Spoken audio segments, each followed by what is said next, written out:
What's up everybody, Coach Moose here coming at you with a brand new amazing Valorant video, and we actually got a brand new leak of the new agent coming soon in Valorant in none other than Skye. And in this video we're going to be breaking down all of her insane abilities and tell you everything you need to know about the new act changes, everything that's coming soon, and the new map Icebox. We got it all in this video, so make sure you watch it to the end. But get your Gamely Premium subscription right now if you don't want to miss out on this insane 50% off opportunity, because we have in-depth advanced VOD reviews, tips and tricks, and much more. And we're going to be doing tons and tons of agent guides specifically on Skye. So if you want a competitive edge, do yourself a favor, go check it out in the links down below. But without further ado, let's jump into the video. Now we're going to talk about the map Icebox in a second, but the thing that you need to understand about the new act to end, it's going to be ending on the 13th, and that's when the new map will be coming out, the new map Icebox. Now, the agent is actually going to get delayed by 2 weeks. So even though we're getting leaks now, we're not going to have the agent right away, but the agent will be joining us in Act 3 shortly. So you're going to be seeing her soon, and I think most of us are fine with this because we really want a new map more than a new agent, in my personal opinion. I don't know how you feel about this, but we're going to be getting both of them soon, and the fact that they did a map so soon and they didn't wait for an episode is already amazing. So we got to thank Blizzard for that at the very least, and Icebox is really cool. You're going to see a little bit more of it at the end of the video, but for now, let's break down Skye's kit, because Skye got spoiled, and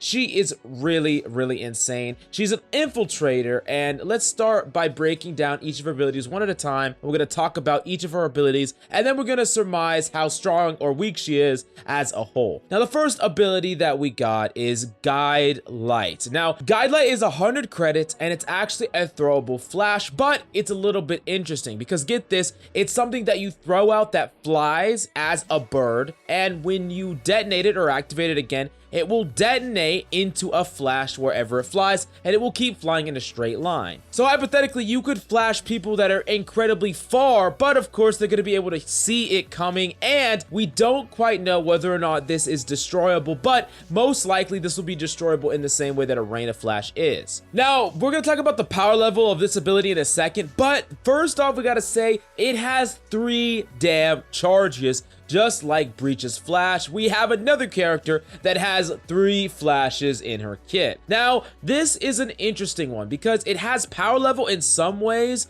but counter ability in others. And what I mean by that is, it can most likely be shot. We don't have full confirmation on this, but it seems that that is the way that you could counter, is you could actually shoot it much like her other abilities. And of course, when you see it coming, you could just turn on it if you have to, and you could shoot it. So it has counter ability, but the upside to this is you could be flashing or set up a play for someone that's really far away. You could throw this to a smoke and flash them right on the other side of the smoke where enemies just can't react to it. You could potentially throw this and challenge and flash all the way up in heaven to set up one of your duelists to make a play, your jet dashing in with knives or something like that. There is a really high skill ceiling with this ability, and it's incredibly cool. And even at its floor, just simply being able to take angles from people just with 3 flashes, that's already been shown to be so powerful. So I do think that this is an amazing ability, and for only 100 credits, you can't really go wrong with that. Now, moving on to the next ability that we got to talk about is Trailblazer at 200 credits, but you're only going to get 1 charge for this ability. Now,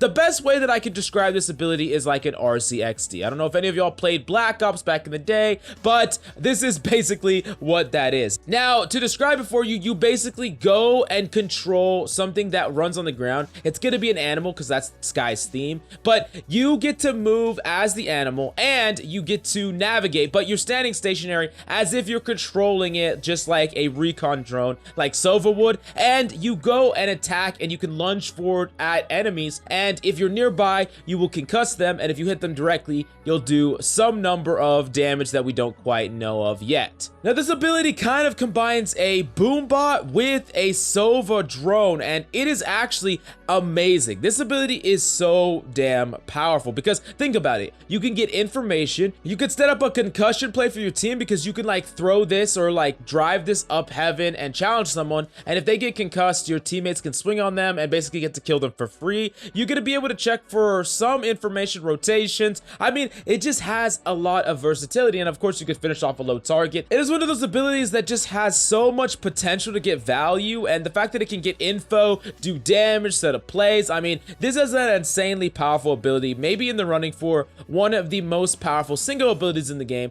but there's still some things we gotta see, like how much damage it can do, how long can you stay in it, how far can it go. There's some questions that we need answers to, but for now, this is just leaks, so we don't have the full picture, but just at face value, this seems like an incredible ability. Oh, and by the way, this is probably gonna be destroyable in a very similar way that we think the Flash is gonna be destroyable, and her ultimate, which we're gonna talk about in a second. Now, before we get to that though, this character is actually a healer, and her ability is regrowth at 200 credits with 1 charge. Now, what regrowth does is it's gonna heal allies in a radius and in LOS. So they have to be seeing you and they have to be within a circle, but it looks like a pretty big circle from this image that we got from this video that got leaked. Now, she notably doesn't heal herself, so she's only going to be a team healer. She's not going to be able to heal herself like Sage, so she's not going to get that self-sustain, and it's going to be a lot less likely that she's going to be flanking and running around the map and things like that. But this is really, really unique of an ability because it gives her the potential to heal multiple allies, which is actually phenomenal. And there's going to be some unspecified amount of health that we don't know yet, but basically you can keep using this ability until the health is completely used up. Now, whether that's 100 or 200, we don't know the exact numbers, and I'm sure that if they're balancing this character, they could tune that,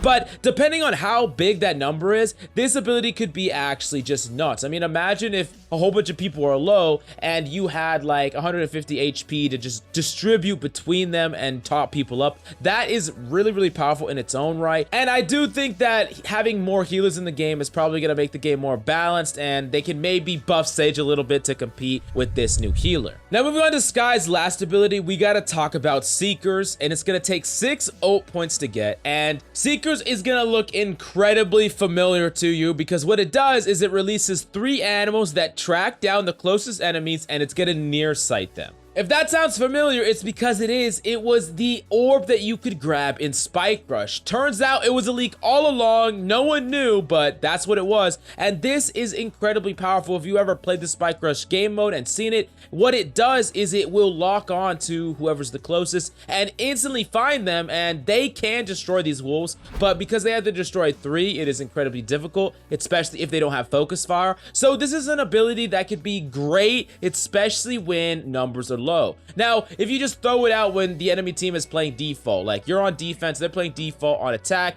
you throw it out, it's gonna chase them and they're all just gonna kill it, right? It's gonna get no value. But let's say you're in a 1v1 scenario and you're trying to defuse a spike. Throwing these wolves out and it also finding exactly where enemies are based on no known information, because it will go after the closest enemy. It will find exactly where they are, and it's most likely gonna paranoia them. So there's basically a 0-win scenario for the enemy, and if you follow your wolves, they will basically have to use all their ammo and maybe barely kill all 3. You're actually just going to be able to easily confirm a kill and clutch up the round. This seems like a really, really powerful ultimate, and especially if you use it in the right situation, you're going to be able to clutch up and get tons of value with it, and I'm really excited to see this in the game. Now, the next question that you're going to ask is, how strong is Skye overall? Well, we got to think about a few things. She does have flashes, she does have heal, she can get info, and she has a powerful ability that can retake sight. All in all, I think she's incredibly strong of a character, but there are still some questions that we absolutely need answered. We need to know if the flashes are for sure destroyable and how much health they have. We need to know how much health the other throwables have, so we know how much we have to focus them down. And we need to know different ability damage and healing numbers on the agent to really decide if the character is overpowered